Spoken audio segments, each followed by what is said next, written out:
I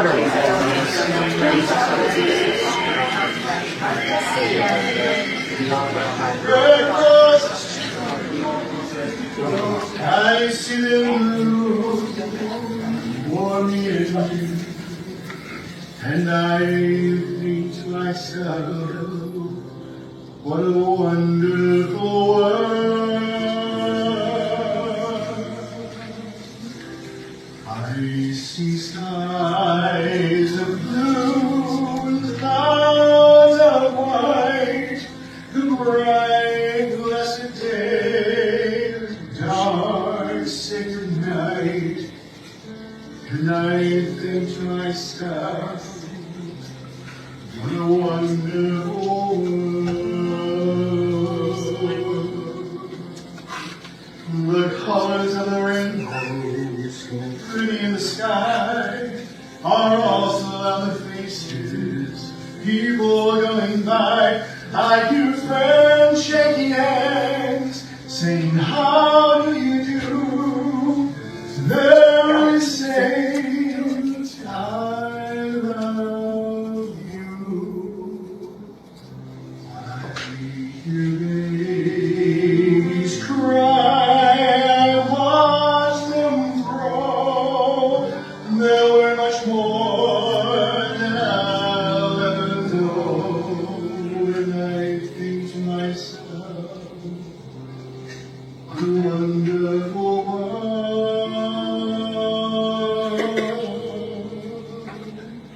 Yes, I think to myself, what a wonderful world.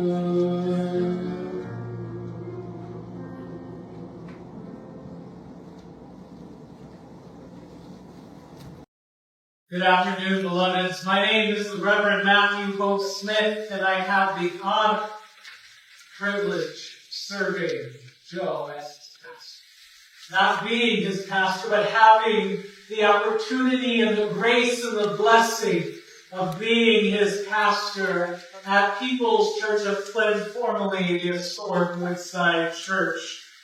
Serving a man who lived life with a kind of strength that could not be measured at any field or any statistic.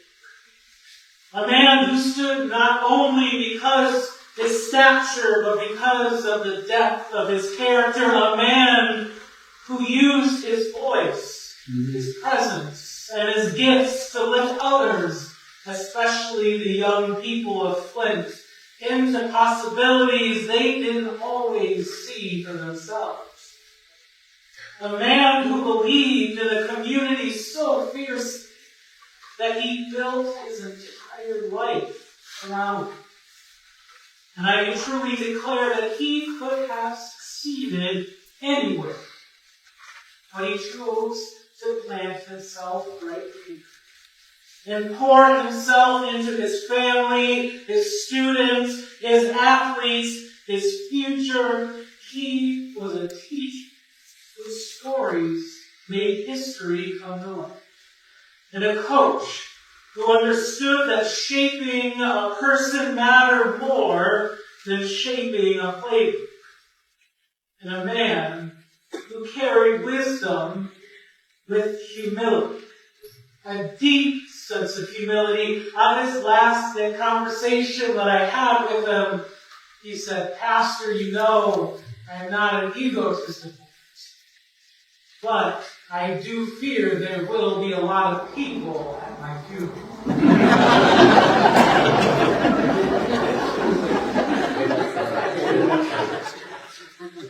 So in this moment, I just want you to look around and say, Joe, I don't think you were lying. But that is the depth of Joe not being, but Joe being each and every person that is sitting here worshiping and memorializing, who lived with integrity when no one was watching, and he lived with compassion when everyone was. He taught young people not just how to win, but how to be decent human beings, how to work hard, how to show up, how to treat others with dignity, And he reminded them that toughness without kindness is empty, and success without character is power. A man who loved his family deeply, who found his greatest joys not in accomplishments or accolades, but in the people who shared his home and his life. He was a devoted husband for more than 56 years, a father who delighted in his daughters, and his grandfather whose face lit up any time I gave him the opportunity to speak about his grandchildren. Joe's family, he made it clear, was the center of his life. The place where his humor, his tenderness, and his devotion shone the brightest. And a man whose legacy cannot be summed up in the awards, the titles, the years of service, though he earned many. His true legacy lives in the lives that he shaped, the confidence that he built in his family, the young people who needed someone to believe in the community that he strengthened simply by showing up again and again with conviction and with heart. And Joe was a man who lived full, loved generously, and gave himself to the world in ways that will ripple far beyond this world and far beyond the 80 years he was here. So today, we gather not only to grieve that he no longer is among us, but to give thanks that we were among the ones who got to know him, to learn from him, and to be changed by him. So in that spirit, I invite you to join me in our call to community and the bulletins that were given today. Today we gather in God's presence to remember and give thanks to the life of Joseph Eufinger, a man of integrity, compassion, and joy.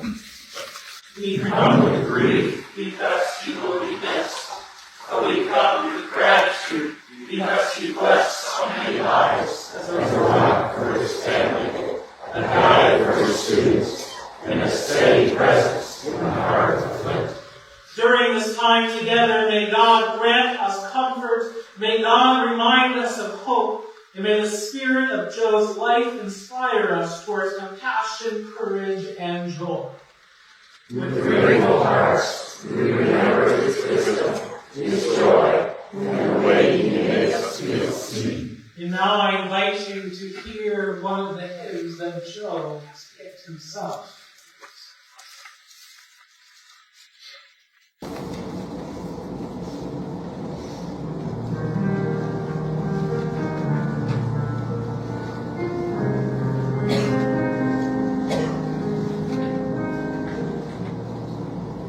Open the eyes of my heart, Lord. Open the eyes of my heart. I want to see you. I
Please join me in a spirit of prayer for our prayer and invitation. Holy and living God, we come before you today holding both gratitude and grief in the same trembling hand. We thank you for Joe's life, which was beautifully lived, a life that reflected your goodness, your courage, and your love. And even as we give thanks, we also bring you our deep sorrow.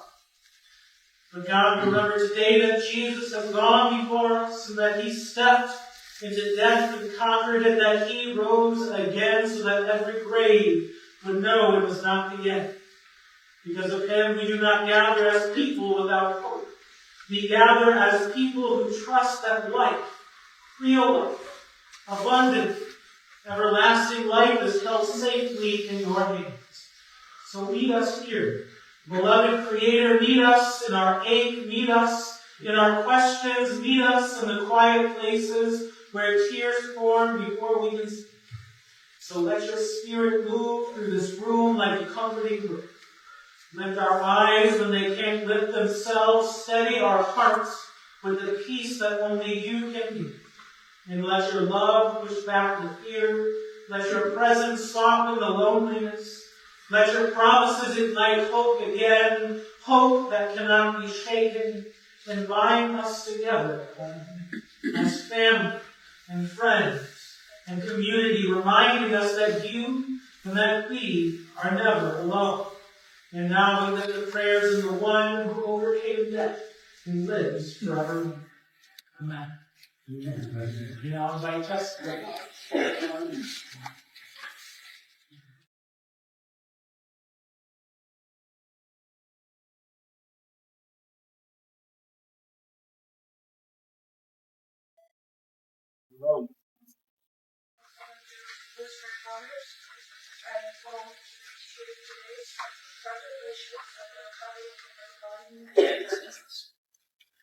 This body is not me, but I am not limited by this body. I am life without boundaries.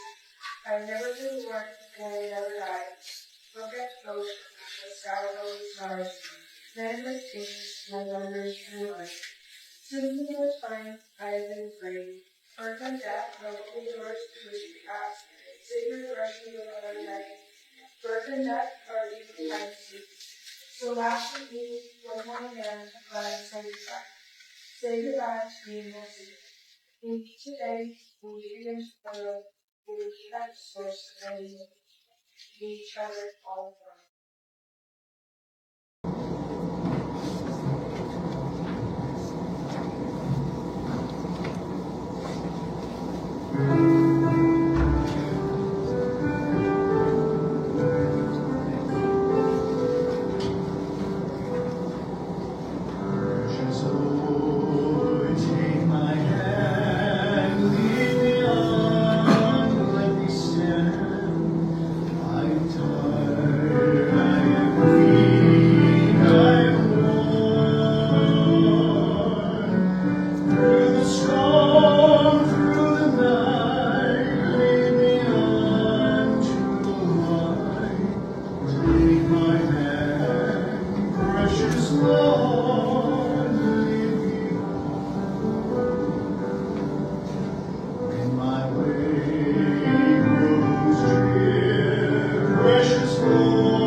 Shadows appear.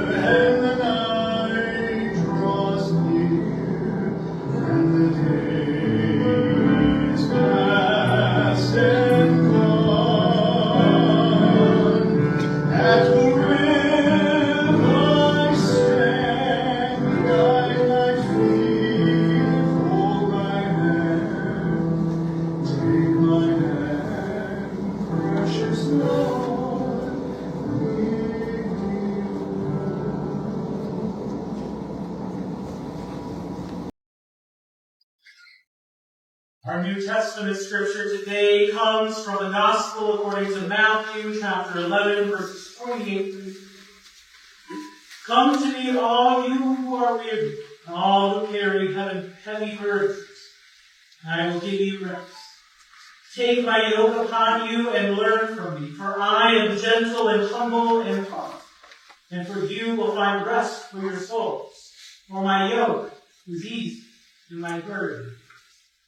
And I invite David forward for the reading of Rabbi Jack.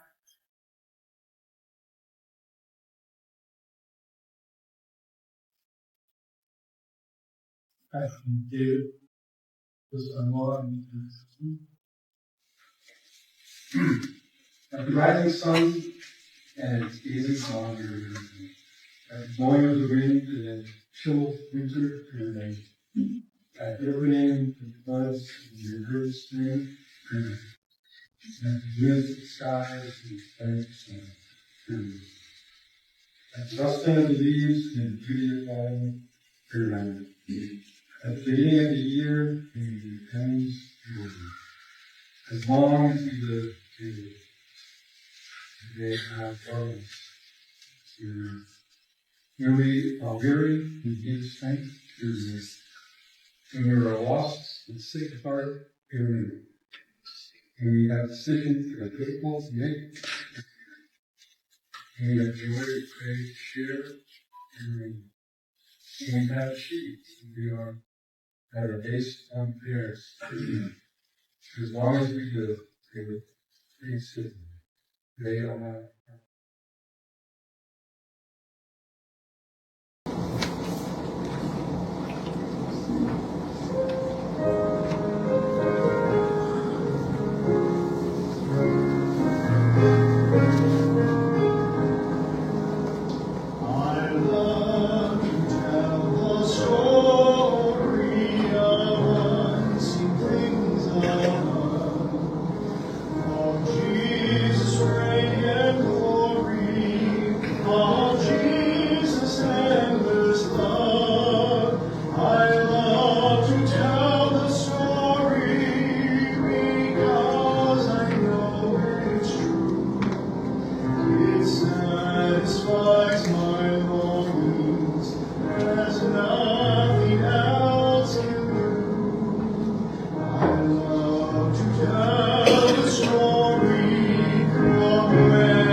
Beloveds, I'll never forget my first interaction with Joe.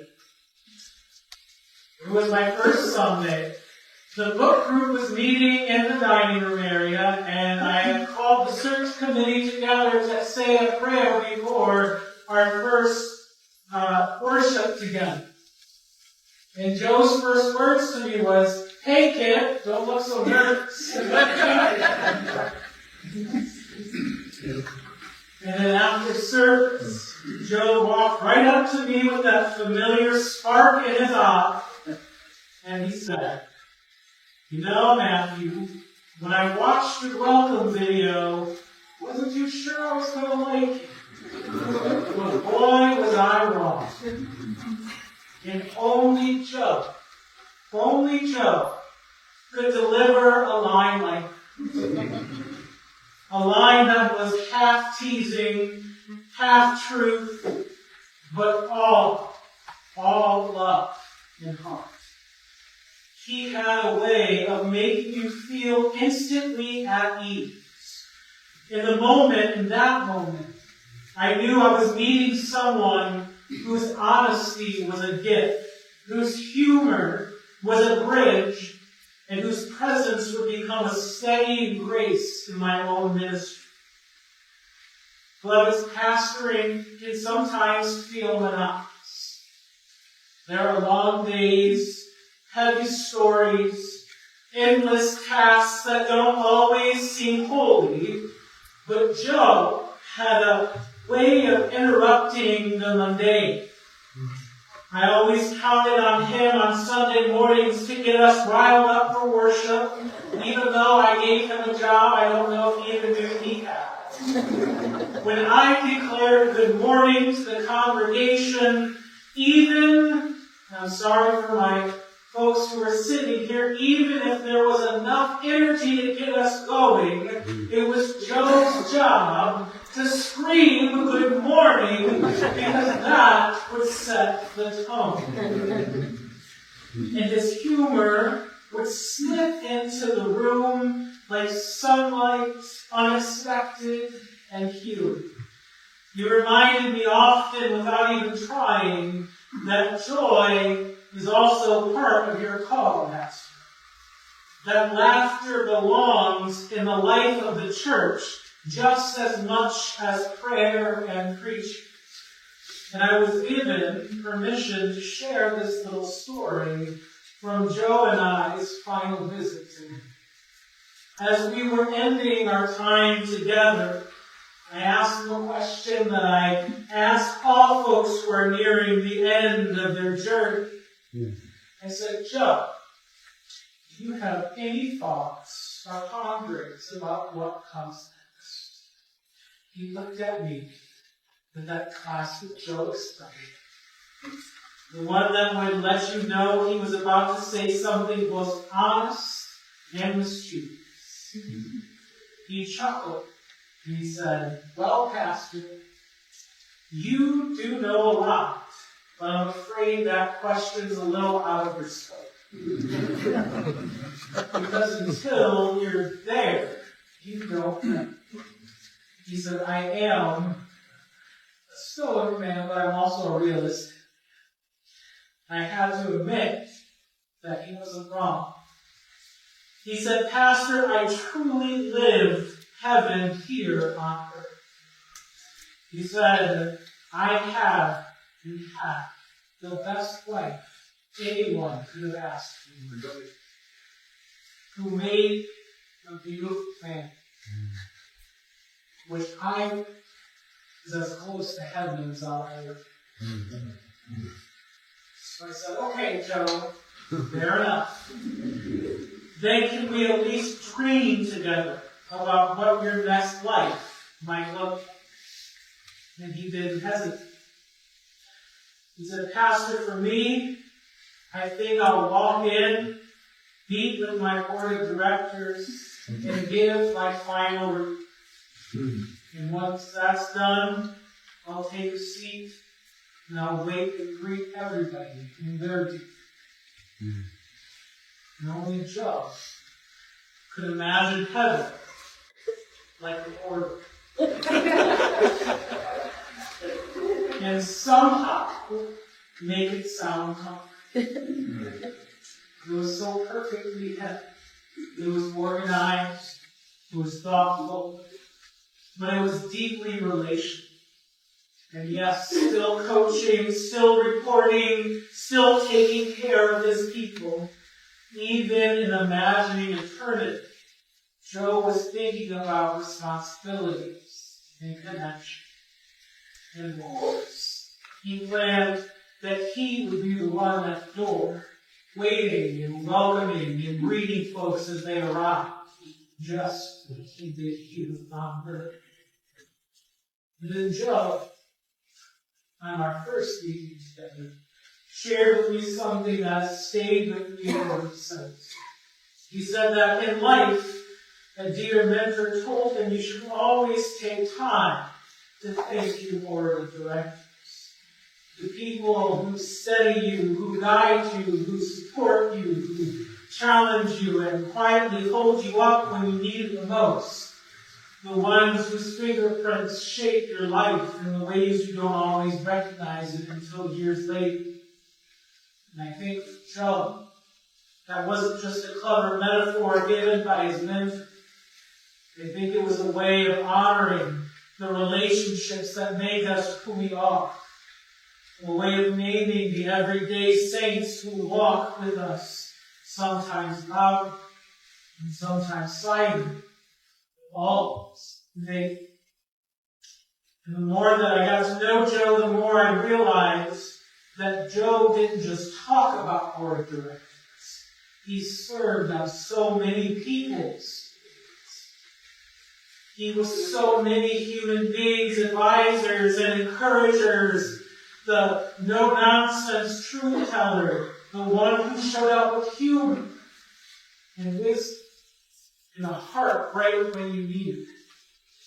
And I'll tell everybody this, that Joe is on my board of directors.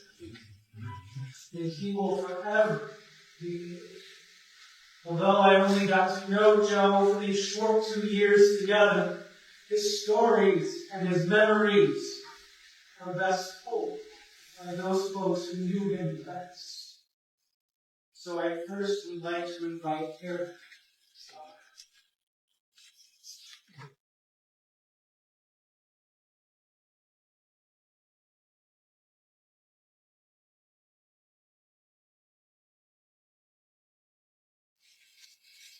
Hi everybody, I'm Erica Eufinger Steinbeck.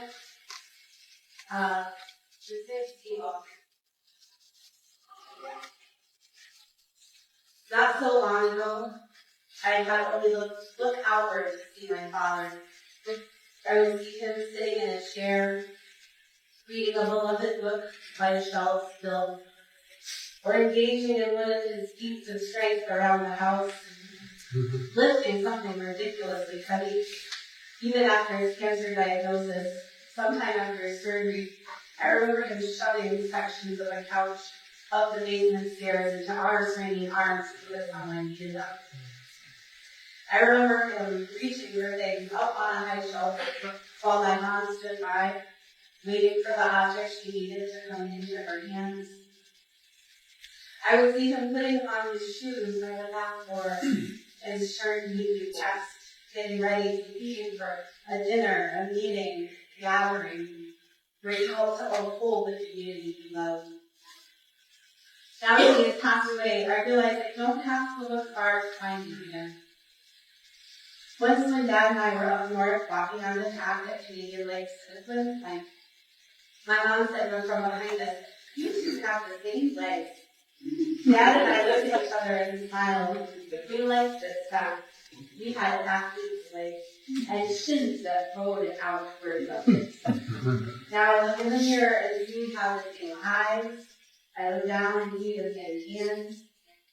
And we have the same unfortunate capacity to sweat weight. I look inward also and I see him there. He is in my ability to love and speak to others. He is there in my ability to be a safe harbor for others, especially when things are wrong. I see him in my sister Liza's love of football, her passion for hunting, and her ability to care for others, especially when they no longer have the ability to care for them. I see him in my daughter, Sophia's capacity to work with absolutely anyone, her ability to make friends with and see the good in every sort of person. I see him in my niece Elizabeth's ability to step in and coordinate, fill in the gaps, find the pieces of the puzzle that solves her problems. I see him in my niece Jessica's generosity and love of telling stories. And when he passed in all the love came pouring in from all corners, through phone calls, texts, Facebook posts, and people at our door handing us food on the day before yesterday. I saw my dad in all the testimonials, all the lessons learned from students and players, all the appreciation from colleagues and friends. My dad was the whole package of strength and kindness. He was a coach and a teacher. And what is a coach and a teacher but a gardener, watering seeds that in the hearts of others? So if there comes a moment that you miss him, and you're trying to find him again, and many of us will have those moments, maybe we will see him in our ability to engage. Perhaps we will see him in our insight, our wisdom, or our ability. Maybe we will see him in our power, strength, and tenacity, or our desire to protect and uplift others, and our ability to lead with integrity and energy. Or maybe we will see him in our ability to utterly compete and put on green tights and swing shoes and play the role of the elf at the annual holiday faculty parties. My dad often spoke with Dean Ludwig, a former Lynn Central teacher, coach, principal, and mentor. He watered all these seeds in my dad. My dad, in turn, watered all these seeds of goodness in us. We in turn see them bloom in us and then have the capacity to nurture them in others. In this way, we honor my dad. And all the good people, of course, whose names we know and whose names we don't. And in this way, Joseph Eufinger lives on. We don't need to look far to find him. He is right here in us. One last thing I feel compelled to say is that there would have been no Joe as we knew him without Laura, my mom, who loved him completely and absolutely. Who did not step back, didn't cover up, but rather stepped forward right into the beautiful mess that we ended up life. She was with him, carrying him until the very end. Thank you for your dedication, Mom. You made a good choice to be married.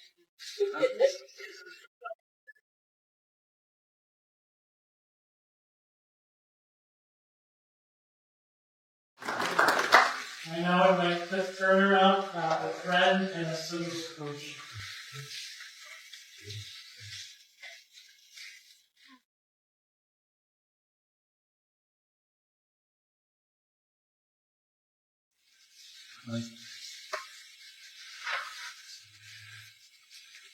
Since be I, amen. This Lord says it unto him, well done,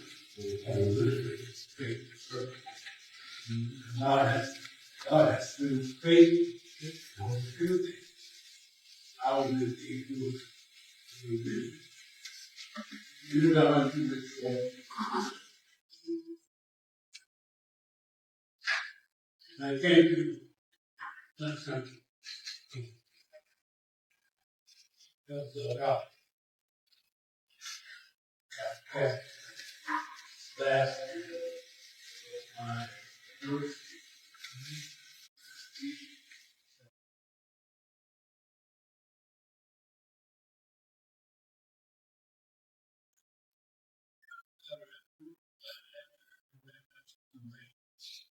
you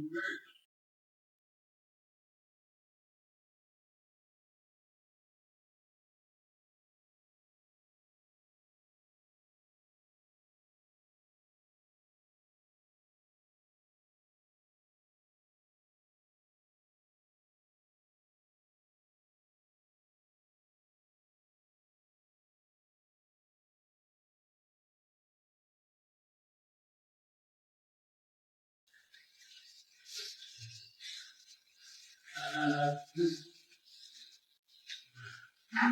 I had a chance to speak, thinking about the natives were at settlers. 15 years.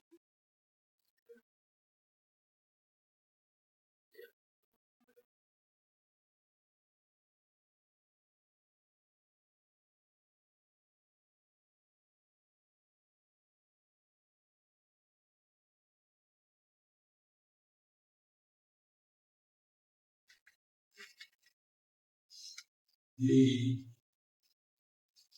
last thing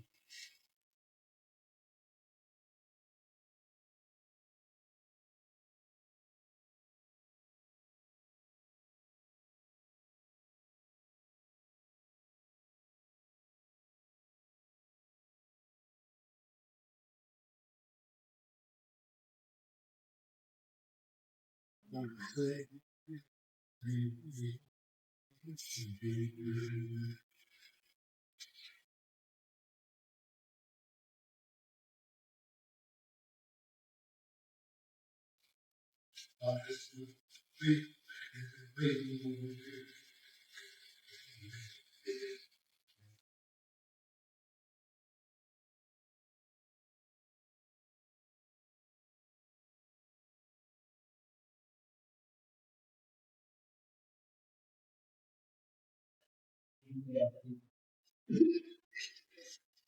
I would like to invite Liza.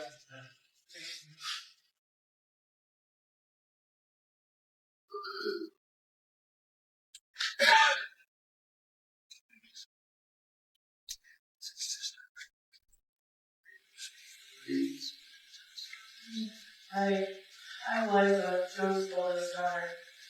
Over the past week, our family has witnessed an outpouring of heartwarming stories about my dad. This has meant so much to us as a family and to me as daughter. I wanted to share a few of those stories with you. Tom Travis, the minister of music at our church, wrote this. About 5 or so years ago, I was sitting in a Soggy Bottom bar on the biggest bar night of the year, the Wednesday before Thanksgiving. Of course, so many college kids and young people who grew up in Flint sat down with the lane and were back in the mountain. One of them plopped down beside me at a crowded bar. The guy eventually, as I was anticipating, struck up a conversation with me. He told me he was back in town for the holiday. He said he grew up in Flint and that he graduated from Flint Central High School. He was so sad to see that family building in severe decay. But then he went into a heartwarming parade of memories of his time at Central High School. He told me his favorite teacher was Mr. Eufinger. My ears perked up. I only knew one person with the name Eufinger. And I looked at him and said, Joe Eufinger? Yeah, he said. I said, I know him. We go to church together. I spoke so warmly and caring of Mr. Eufinger. He told me that Mr. Eufinger changed his way of thinking about life, about politics, and about society. He told me about how Mr. Eufinger would have serious, passionate conversations with him and other students about life, society, and the way things were.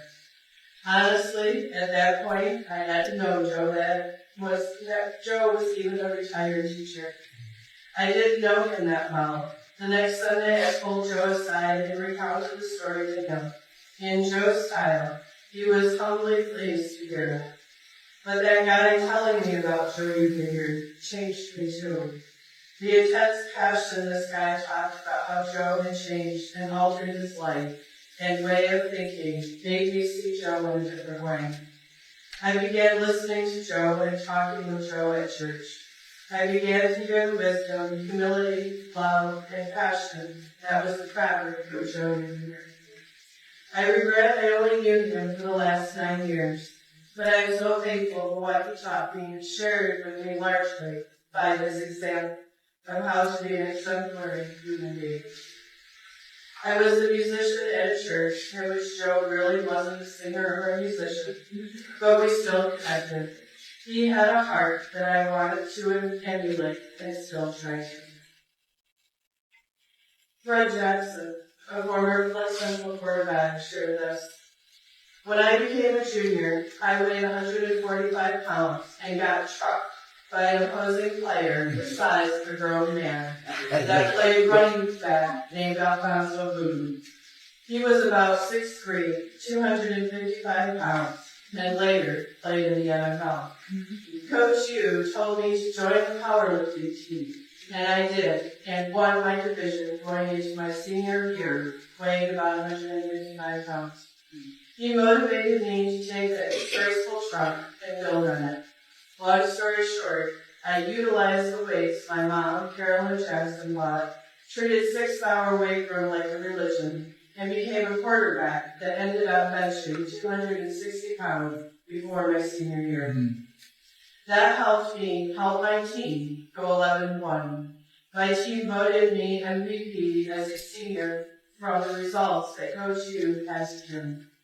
As a reminder, the team that I led was the only football team, not only at Flint Central, but the team in Flint history to win 2 playoff games. If it wasn't for the motivation from this man who always had a way to push you to be your best, I don't know what type of man I would have become. Thank you so much, Coach Joe Eufinger, for everything you did for me. I love you, Coach. From Flint Central basketball star who went on to play professionally, Marty Embridge said this. There are people that pass that just hit differently. Parents and grandparents, siblings, relatives in general are the first. But then there are others, such as teachers and coaches. There's a moment that captures everything you need to know about Coach Joe Eufinger, and it happened on a practice field in the 1979 ABC season. I showed up for my first football practice at Flint Central. Coach Eufinger had personally asked me to try out. That meant something. When Coach Eufinger saw potential in him, he felt 10 feet tall. The practice started. It wasn't that bad. I'm thinking, yeah, I could do this. Well, that was short-lived. That became Dexter Clark. 1 tackle. That's all it took. That hit was so hard, my helmet popped clean off my head. And that moment, standing there on the practice field with my helmet in the dirt and stars in my eyes, I made a life-altering decision. I picked up that helmet, left it off, and started walking off the field. To the locker room, away from football. Done. Career over. Behind me, Coach Eufinger was yelling, Marty, come back! Get back here! But I kept walking, ignoring his calls and the team's laughter. Setting pride to the side, I proudly walked off the field. Here's the thing, though. Coach never stopped caring. That moment didn't define our relationship. It became one of our favorite stories. Joe Eufinger knew something about loyalty and commitment. He graduated from Flint Central in 1963 as a 3-sport athlete, a lineman who played alongside kids who would become local legends. After earning his degree at Purdue University, he made a choice that would define his life. He came home. In 1967, Coach Eufinger retired to Flint Central, not as a visitor, but as a teacher and coach who would spend the next 39 years shaping young lives. Friday nights under the lights of Atwood Stadium were electric when the Indians took the field, where Coach Eufinger's impact reached far beyond the gridiron. In his own words, written years ago about Flint schools, Coach Eufinger spoke of the intense competition between Indians, Vikings, Colts, Knights, Wildcats, and Phoenix that made us all better in the end. That was his philosophy of life. Competition, yes, but competition that lifts everyone up. Rivalry with respect. Excellence that inspires others to be excellent too. What made Joe Eufinger special wasn't his coaching record or his accolades. It was the way he saw people, every student mattered, every player, even the ones who walked off the field on day one, was worthy of his time, his energy, his belief. He had this gift of making you feel like you were part of something bigger than yourself. Once you were an Indian, you were always an Indian. And Coach Eufinger never forgot a face, never forgot a name, never forgot that moment when he called you over and asked you to try out on the team. His legacy echoes in every life he touched, every lesson he taught, every moment he chose connection over winning, relationship over results. That kid who walked off the field during the 79-80 season, I never forgot Coach Eufinger yelling at me to come back. More importantly, I never forgot that Coach Eufinger kept the door open. That's the lesson Coach Eufinger taught us all. It's not about whether you stay on the field. It's about whether you stay in each other's lives. It's about seeing the potential in people, even when they can't see it for themselves. It's about loving a school, a community, and a group of kids so deeply that you give them 39 years of your life and never once regret it. Coach, you can stop yelling now. We heard you. We came back, not to the football field game, but to the values you taught us, the examples you set, the lives you touched. Your whistle can walk down. The game is over, and you won every bit that counts. My dad was a fabulous person, loved by everyone he met. He will be missed by everyone. Even though Flint Central has been closed for many years now, the hallways just got quieter. When my family would go on a road trip, and it was the first time they were going there, I was amazed at how Dad knew exactly where to go, never needing a map to look at. Well, years later, I asked him about it, and Dad said that he looked at a map for days leading up to the trip, memorizing it. So then on the day we were leaving for our trip, he knew exactly where we were going. I was always impressed by this. I will also never forget all the football games at Atwood Stadium, from watching Jim Abbott, Jay Green, Sean Payne, Fred Jackson, and 100 others, all great players in their own right. But most importantly, I will never forget how brave a dad he was to me, or papa he was to my kids, Jessica and Elizabeth. Always there for us to listen to us, a shoulder to cry on, or even if we just needed a hug, Dad was there.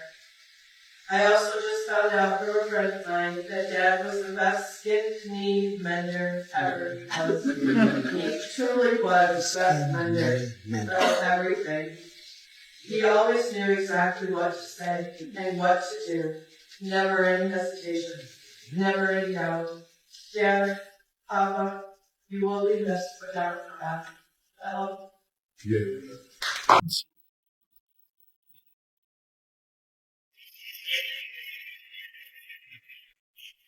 May now invite up his granddaughter, Lee.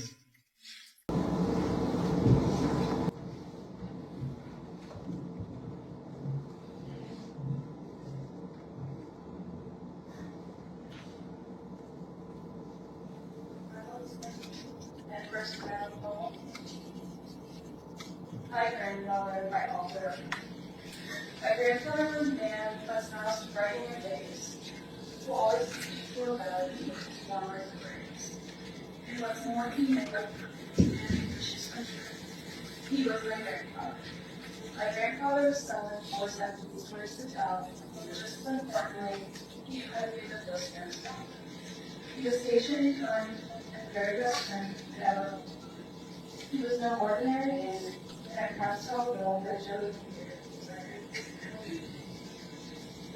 Whenever I'm asked who my mentor or hero is, I always give my father show without hesitation. He always showed up for everyone, no matter what the circumstances were. He lived his life showing his heart, letting everyone he ever met know that he mattered, never letting anyone get close to him. He showed us great affection, never celebrated anything. Everyone always looked up to him with fears of being again. Watching him hold my hand showed that true love truly does exist. He loved her so immensely that in his final days, he was trying to get out. All he could do was ask him, telling him that he loved him. When he heard that, he didn't stop trying to get on with pure love. We took various trips together from Mackinac Island, sleeping in the gym, celebrating every year. He was always making sure that everyone else was having fun. He had fun by just watching themselves. So the trips were fun. We just stayed together, watching some channel right in the morning. We knew that he always loved me. The words he even said us was all there to do.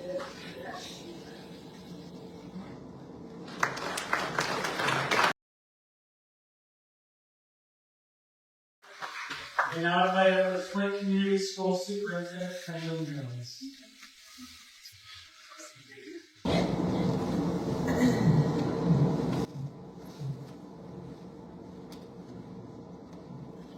Good afternoon, everyone.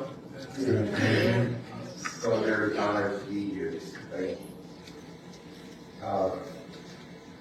I met Mr. Eufinger in 2018. I was the principal at Doyle Ryder, and I was selected and honored with an award. And Mr. Eufinger, after I received that award, it was an innovation award. He came up to me and he said, "I bet you didn't know this was going to happen to you today." And I said, "No, sir, I didn't know that." He said, "Well, now you have to live up to what they said about you." Every single time that I encountered Mr. Eufinger, it was a time that I was dealing with some stress and the weight of the work. And he always lifted me. He told me, "Mr. Jones, hang in there. We need consistency. And there's a lot to do in Flint."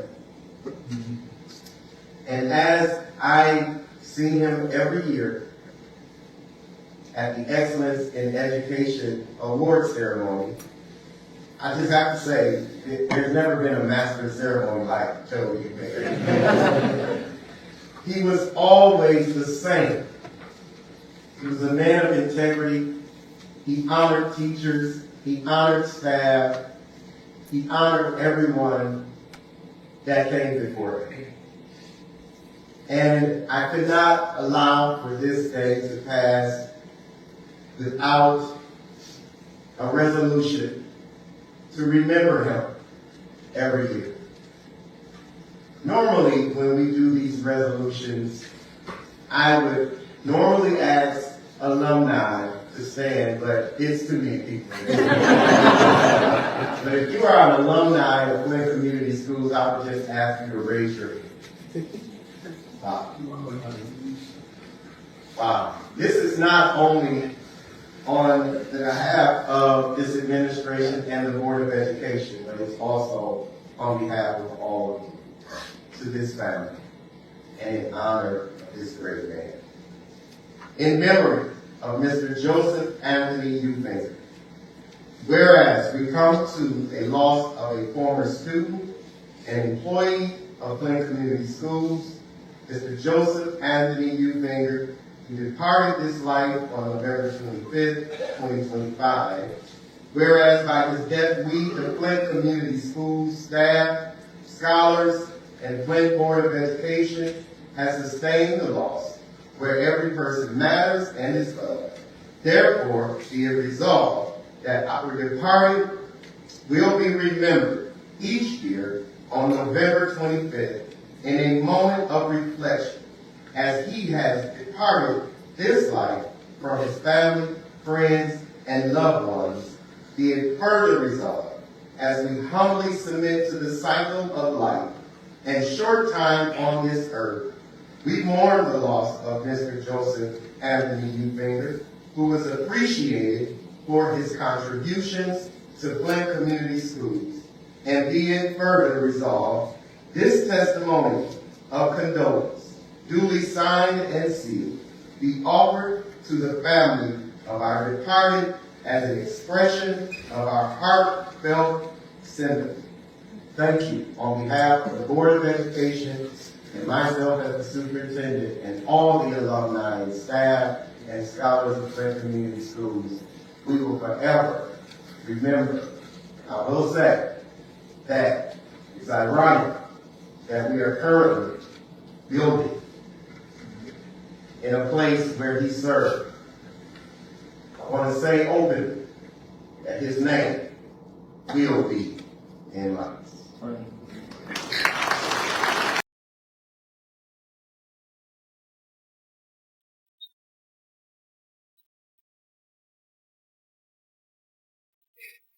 I now would like to invite his brother,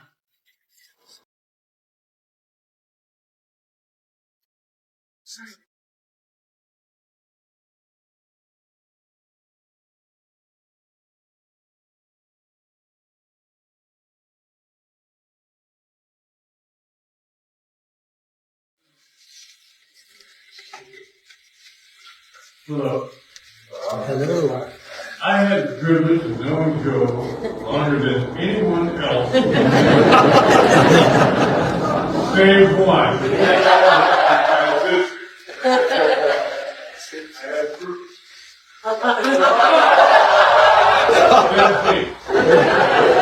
That's Karen.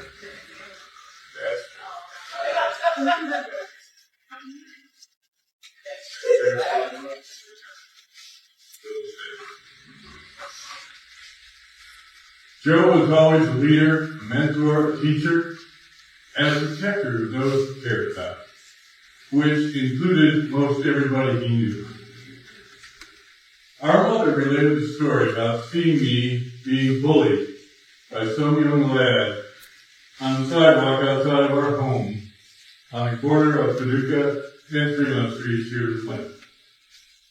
She looked for Joe and was annoyed that he was walking purposely away from me in the garage of our house. She related that she was disappointed that Joe wasn't standing up for me in the situation and resolved to scold him about it. When suddenly Joe appeared walking out of the garage carrying a baseball bat, heading for my bully and me. She had to swiftly shift gears and intervene in the situation to redirect Joe away from his intended mission. That was my brother. He protected me, blazed trails for me all of his life.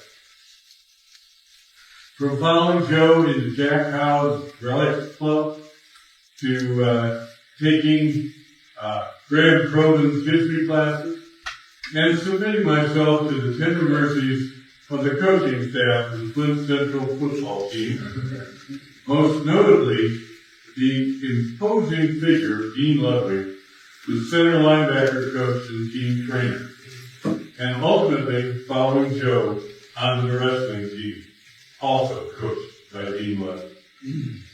I was living proof of the adage, no pain, no gain. But back to Joe. Dean oversaw Joe's wrestling career as our heavyweight contender.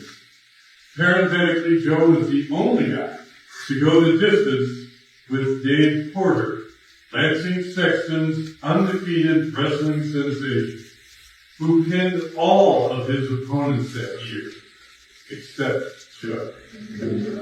Porter put Joe in every hold you can imagine, and many that you can't.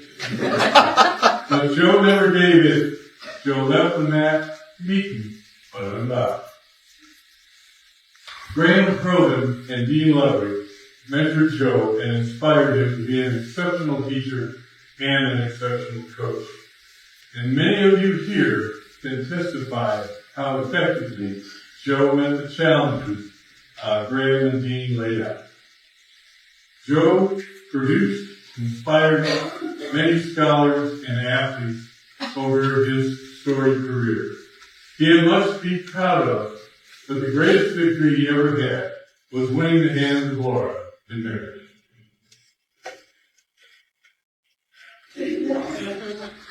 Of all the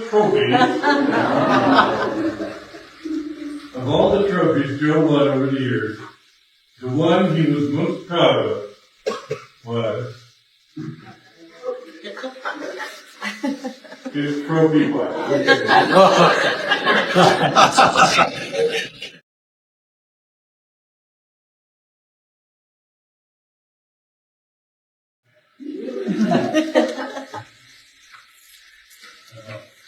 Calling Laura the trophy wife is something of a misnomer. Trophy flexed up on a shelf somewhere, but Laura was an active partner in everything they did together in the amazing race they had together.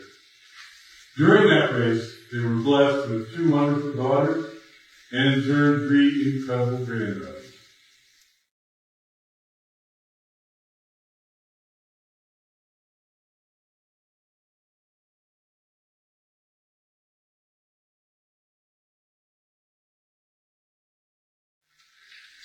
Joe was very proud of you.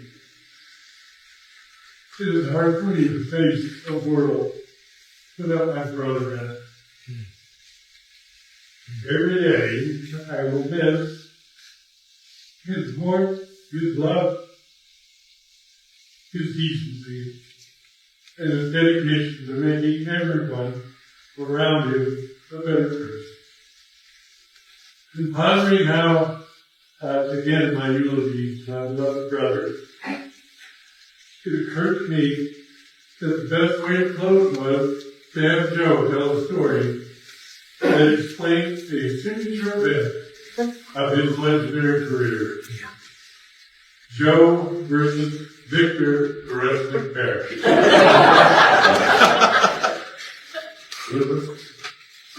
Yes. I'm the wrestling coach at Central High School, and I have also a teacher, and I've got a homeroom class that meets every day. I don't know what year it was exactly. You know, it had to be at the start of my career because that's when I did wrestling. And I had some wrestlers in my homeroom. And there was in particular a guy who had moved to Flint from Wisconsin and was very much an outdoors boy. He was on the wrestling team, he was on the football team. He would go to the Sport and Boat Show every day down at the old IMA building in downtown Flint. And he would come back each day and talk about Tuffy Truesdell and Victor the Wrestling Bear. He talked about how the bear would vanquish the various yo-yos who tried to wrestle it. He kept saying, starting on Monday and working through the week, that I should wrestle the bear. And I told him that I may look stupid, but I'm not, and I'm not wrestling any bear. That's just crazy. But he came back every day. He was persistent. Finally, somewhere in the week, I got stupid. And I said to him, look, I wouldn't wrestle a bear for free. But if you got $50, I would do it. So he started trying to get people to promise to pay into this fund for me to wrestle a bear. And I found out that people may promise, but they don't necessarily come through. So as the week went on, we would talk, and we talked about different wrestling moves. You know, did somebody try this? Yeah, what happened? Well, the bear popped him on the head and knocked him down, sat on him, or whatever. But nobody was successful against the bear. He got to about Thursday, and he said he had about $35 in pledges, and I said that's not enough. On Friday, he came in, he still didn't have 50, so I figured after homeroom, which was early in the day, that I was home free, except I had an enemy in the administration. He went to this guy, and in the last hour of the day, he got on the PA system to the entire school and said, newsflash, Joe Eufinger, the wrestling coach, is going to wrestle Victor the Wrestling Bear tonight at the IMA. And at that point, I figured I was pretty much obligated to go. And so my next was probably the hardest thing I had to do, which was to go home and tell my wife, Laura, that whatever we had planned for that night was off because we were going to the Sport and Boat Show so that I could wrestle Victor the Wrestling Bear. But Laura said I was more obligated to stay alive because we hadn't been married that long, and if I did this, she'd probably kill me. So we went down. I signed up to wrestle Victor the Wrestling Bear, and there were quite a number of Central students that were there, so I couldn't disappoint them. Laura was, started out being a kind of teary about this thing. But when it got close to when I actually had to wrestle Victor, she did elbow a few people out of the way and get to the front near the mat. All right, so we're set. And Tuffy, I think, was happy because he had a good-sized crowd actually watching his ridiculous Victor the Wrestling Bear do his thing. He had Victor on a chain, attached to a collar on his neck, and he stood Victor up, standing up full height. He was probably he had to be over 7 feet. And so I'm on one side of the mat and he's on the other. I hadn't really come up with a particular plan, but I figured I'll go ahead, just rather than let him come to me, I would go to him. And so I went at him right away and hit him, and I think he must have tripped because that sure wasn't me. But he ended up falling down onto the mat on his back, and I jumped on top of him. For me, it was a wrestling match. For him, it was a love affair. He kept trying to French kiss me through his muzzle, and his breath was a little shaky. There was a lot of lint in his fur. Other than that, it was a pretty nice experience. But I had him on his back and kept him there for a while. But as I found out, you can't really pin a bear because their shoulders are so round. And so I'm there, and the bear is pawing me and kissing me and whatever, and I'm kind of running him around on the ground, on the mat. And that went on for a while. And then Tuffy came and tapped me on the shoulder and said, why don't you get off him? And I did. And so I won. I mean, when you get right down to it. He got me off to the side, and because there was such a big crowd, he said, look, hang around. I want you to wrestle a bear again in a little bit. So he let a couple other people in, and they didn't fare as well. The bear basically conked him on the head, knocked him down, and sat on him. And so there were like 2 or 3 of those that happened. And then he said, okay, why don't you come back for the big finale? So now I'm kind of fired up. I think that I've got this bear's number. He gets the bear stood up, and I'm on the other side of the mat, and I ran at him, and I hit him as hard as I could, put my chin right on his chest, and I'm trying to, a big form tackle from football. I hit him as hard as I could, and he went and didn't move a quarter of an inch. So now I'm hugging him, and the lint, it's getting into my throat, and we're kind of there. We battle for a while, standing up, and then we kind of get down to the mat, and we're both kind of facing each other. It goes on a little bit like that. Finally, Tuffy said, well, it's a draw, and I got off. Then I was supposed to get $50 from Tuffy for not being pinned by the bear, which never happened. And I was supposed to get $50 from the people that had pledged to get me to wrestle. I ended up getting about $15. I tried to soothe the nervous heart of my wife by taking her to Angelo's Coney Island for a little late snack, and so we used that money for that. Now, later on, Sam Paraskis, who was a teacher at Central and on my football staff, he heard an interview with Tuffy Truesdell, and he said that there were only 2 people that had never been pinned by the bear. One of them was a truck driver from someplace, and the other one was a coach from down in the Flint area. So that would have been me. So I vanquished Victor the Wrestling Bear, and that has become part of the lore of Central High School for many years. I would like to mention that we are hosting pizza and salad and soft drinks with a bar that you have to pay. The pizza and the salad and the soft drinks and Luigi, starting at 3:30 to 3:30 to 5:30. Please go ahead and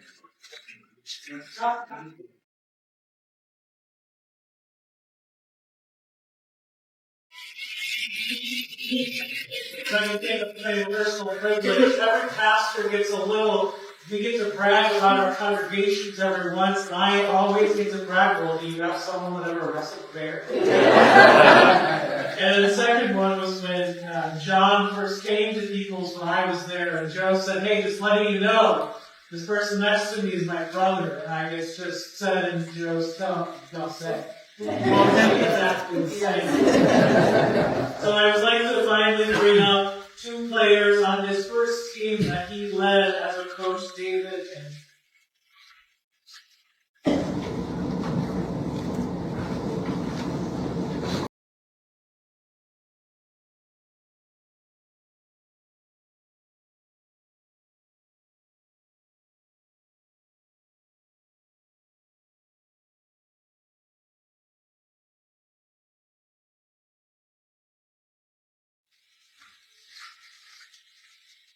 I see a number of faces that I recognize, and a few that I don't. For those of you I haven't met, my name is Frank Beatty, and I've had the great fortune of playing on Eufinger's very first team as head football coach at Central in 1976. I had the even better fortune calling Joe as a friend during my adult life. That's something I'd say cherished the end of my days. Quick show of hands. How many of you have seen the documentary Remembering Vincent? If you haven't seen the film, I encourage you to do so. Joe is one of the stars. He provided a number of insights into his long-standing ties with Flint Central, both as a student and faculty member. And he helped to build several of the film's themes. The storyline of the film that really resonated with me was around the fact that Flint Central became a place of pretty significant racial, ethnic, cultural, and socioeconomic diversity, and yet all the students got along with that. And I'm here to tell you that's not hyperbole, it's not looking back in a romanticized way and retelling the past.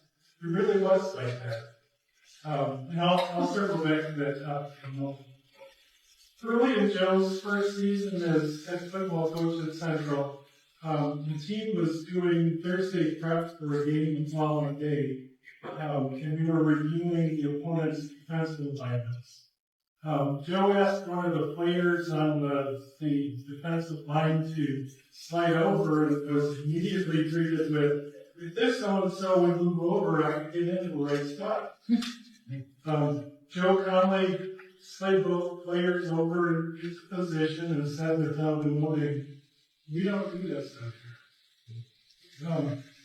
I know that anecdote sounds kind of benign until I tell you that one player was white, the other was black, there was a racial slur that was used. And although Joe's reply or response was delivered matter of fact, you could probably guess that he didn't use the word stuff. Joe had lived through the turmoil of the, not just the late 1960s, but the 1960s, and he knew where those kinds of interactions, between students or between people in general led. Frankly, his first season as head coach and possibly his coaching career had begun to unravel then and there. But it didn't unravel because Joe took control of the situation and course-corrected a potentially destructive situation, and frankly used it as an opportunity to set expectations. Students at Flint Central did get along with one another, but the positive relationships didn't happen by accident.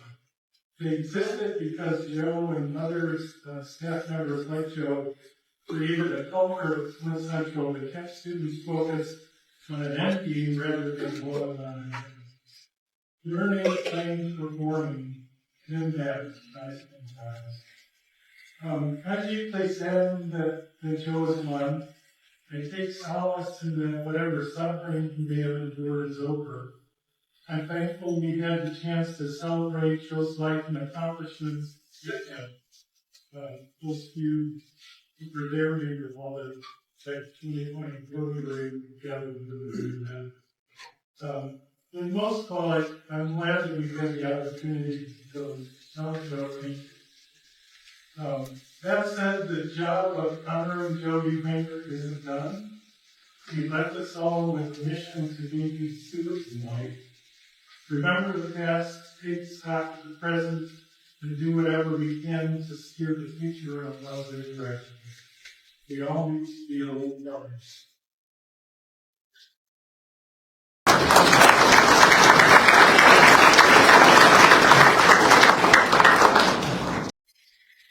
Good morning or good afternoon. I'm David Gibson, and I also had the opportunity of playing with Joe Eufinger his first year.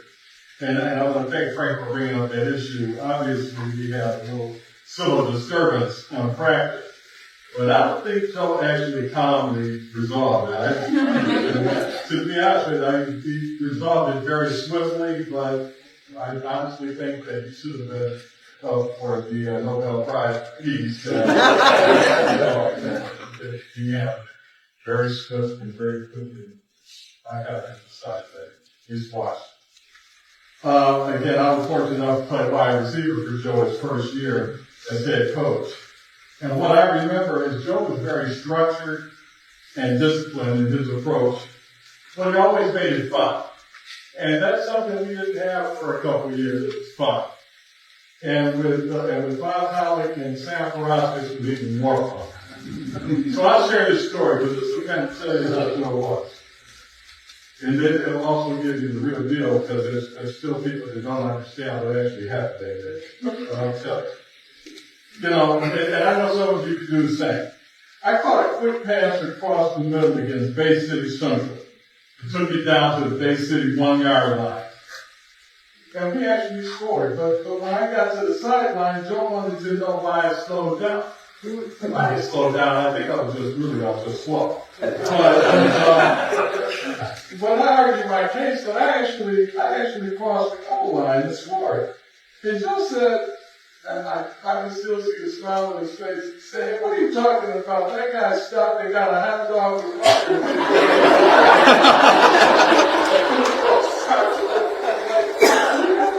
Now, he followed it up with the statement that I have praised for about 34 years at General Motors. You know, as you compete for promotion and preferred assignments, Joe said, "Hey, you never underestimate anyone. But you respect everyone." And that's one of the best lessons I ever had in my life. Now, for some reason, Joe never forgot that play and that story. Because it came up 40 years later. At a dinner we were at. And I was again pleading my case with some friends that I was sitting with that I actually scored. I have no idea why this play came up, but it came up. And that I could prove that I actually scored if we could ever get the tape to the game. And Joe just happened to be walking by at the same time at the table and knew everybody there, and he said, "Hey," I said, "Coach, can you get the tape for that game?" He said, "Gibson, that's just like getting a Magruder tape from the Kennedy assassination. You'll never know what actually really happened."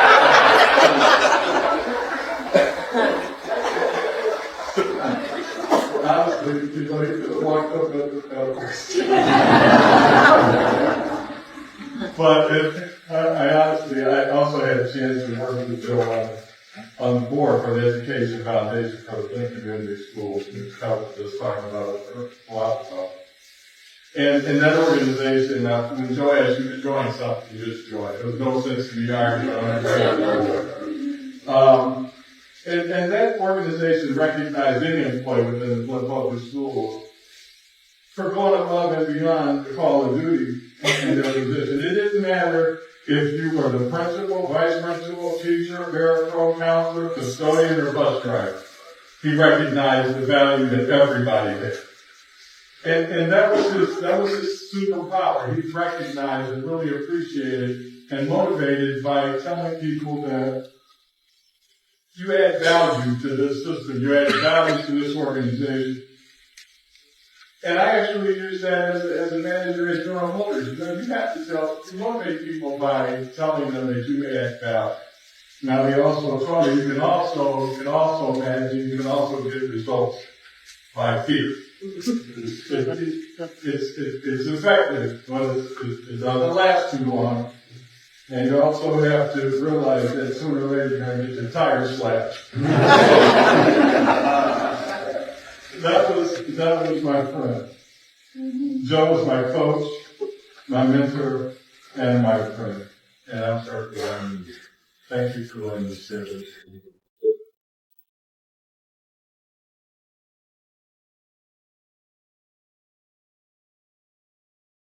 Beloveds, we know that there's so many stories of Joe, memories that we have to share. And we couldn't do it all today, or we would be here all day.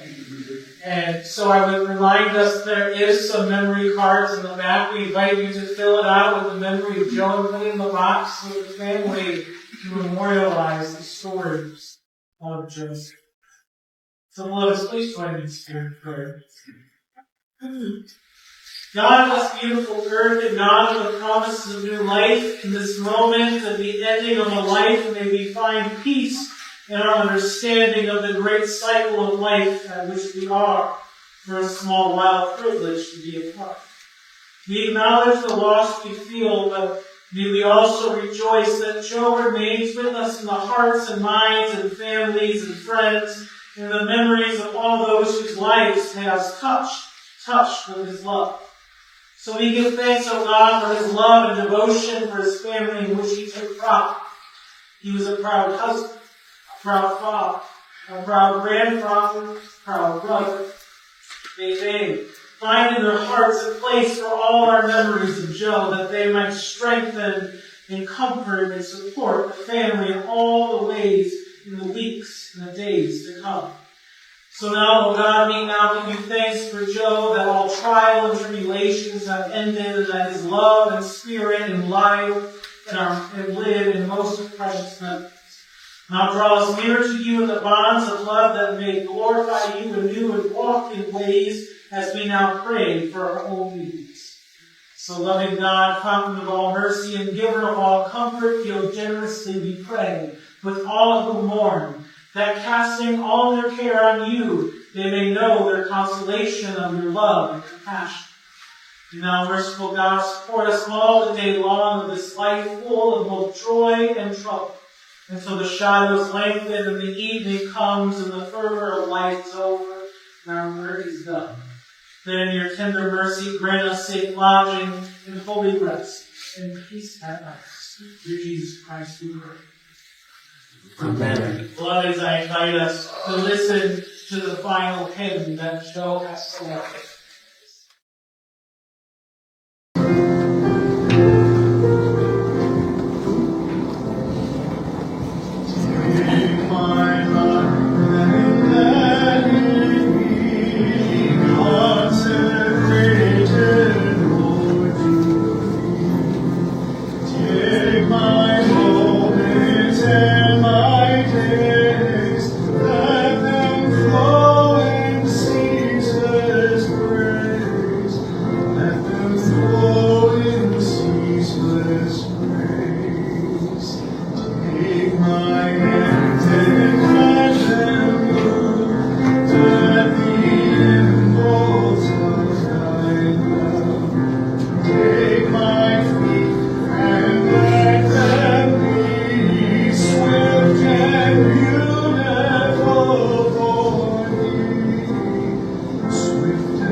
Holy and merciful God, into your hands, O merciful Savior, we commend your beloved child, Joseph Anthony Eufinger. Acknowledge, we pray, a sheep of your own fold, a lamb of your own flock, and a son of your own redeeming. Receive him into your arms of your mercy, into the blessed rest of everlasting peace, and into the company of the saints of God. Friends, we have heard the good news of the gospel, and so we have confidence that Joe rests in newness of life and is held in God's loving arms. For him, the victory of life is won, and the song of triumph has begun. And for us, the journey continues. So let us go from this place with thankful hearts, aware that many blessings are in our midst. Let us go with joyful hearts and glorious power of resurrection. And let us go forth with loving hearts to hold and care for one another in celebration of all of our lives to come. And beloveds, before we do our final benediction, I was supposed to let us know that we have time to hang around and share memories and speak with one another. So beloved, let us go forth, and I cannot read this because I do not know it, so someone has to read it for us. Let us go forth with the Flint Central High School Church. We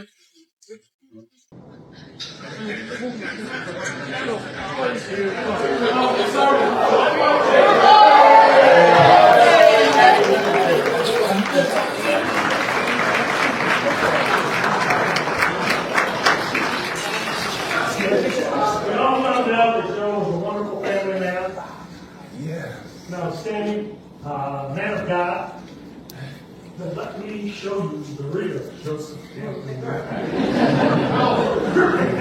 No.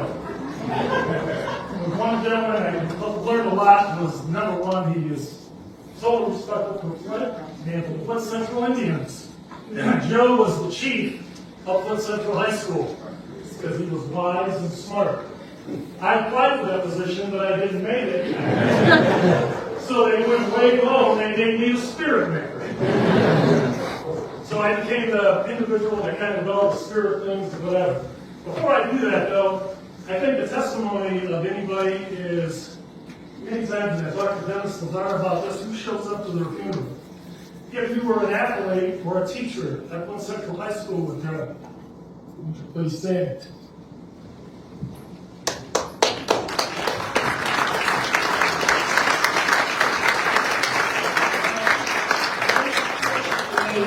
As Joe asked you to find out if you guys remembered anything Coach taught. I'm just going to say one word, 2 words. I want to see if you guys can respond. Break up!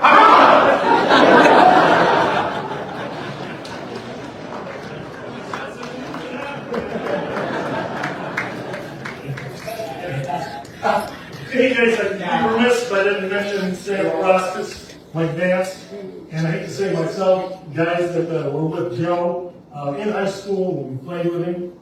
In high school, we were young ones. Then when we came back, we taught with him for well over 30 years and 40 years, and we coached with him also. So Laura, I'm sorry, he did have another family. And I'm sorry to tell you, I saw him in the shower. It was a little bit ugly, but now I know why the bear won, you know.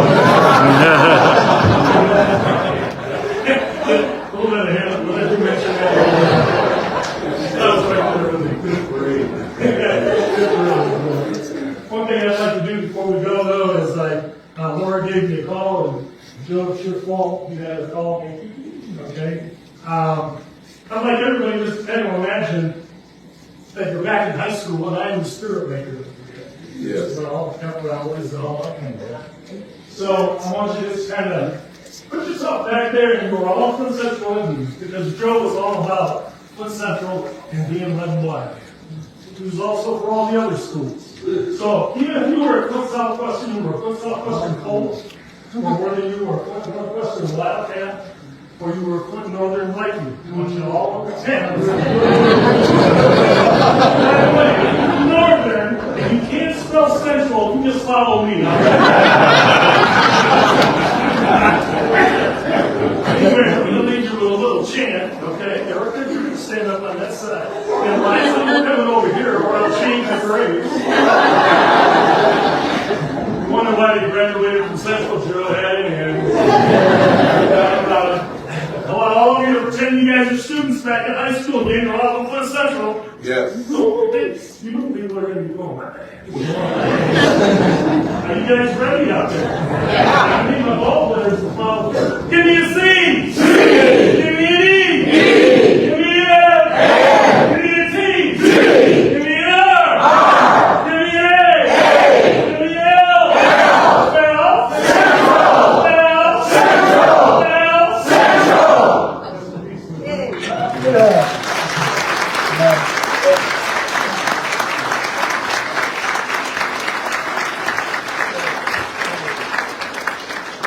Beloved, may you go in peace, and it's also graceful you get to take a piece of the family home as the image of the front of the bulletin is made by his granddaughter Sophia. So may us go in peace with that.